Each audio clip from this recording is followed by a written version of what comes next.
Kaixo, gaur Vietnam eta Laos arteko mugara llegatu nahi nuen, eta ia nahi gabe llegatu naz.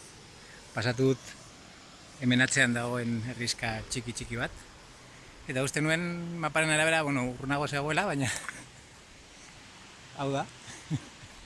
Eta da behintzat nik ezagutu dan muga tarte lasaiena.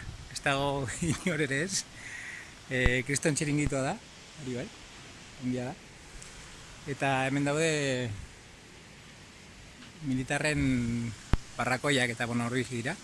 Hemen jendea pasatzen da oinez, ez dute zebez erakusten, imaginatzen dute ezagunak izango direla, da bertako herrikoak edo Laosen biziko direla, baina hori, batoz motorrean edo oinez, motorrean datozenak jisten dira, eta pasatzen dute oinez, erditik, eta badago hor tipo bat, militar bat, eta ez bezala gutxi bari, pasatzen dira, eta aski, eta nire egatu naz, eta bertan nengoela, behiratu nahi nuen, hemen daude Vietnam eta Laoseko banderak, eta behiratu nahi nuen, bihar pasatzeko, eta berzan zegoen, eta hori.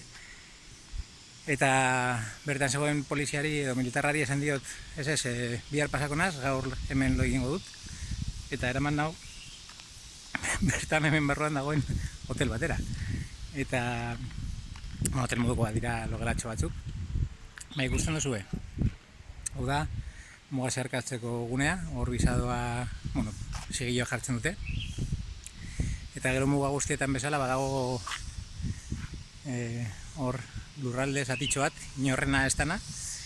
Eta Laoseko bizadoa eskuratzeko pizkat aurrerago egongo da. Imaginatzen metro batzuetara edo ez dakit, edo kilometro batera, edo, danakoa. Baina ikusten duzu, hemen ez dago mugimendurik, bat berabez. Eta hau da, nire logela hemen dago. Mugatik, 10 bat paututara, edo lan. Bizikleta hemen dut. Naz konfiatzen militarrekin bez. Baina imaginatzen dut ez dela ezer gertatuko. Eta hau da hotela edo zakit. Eta hau da nire logela. Eta Vietnami agurra esateko momentua helduko da bihar goizean. Orain banoa atzena hartzen, arropa garbitzen eta txirrindolariok egiten ditugun gauza horiek. Hau da eskuz garbitu dana eta pizkat aspergarria dana eta nekeza, baina bizikletak ere baditu gauza txarrak, gutxi baina baditu. Eta hemen nago, mugan militarrekin egiten. Oso barregarria, oso kuriosoa behintzat.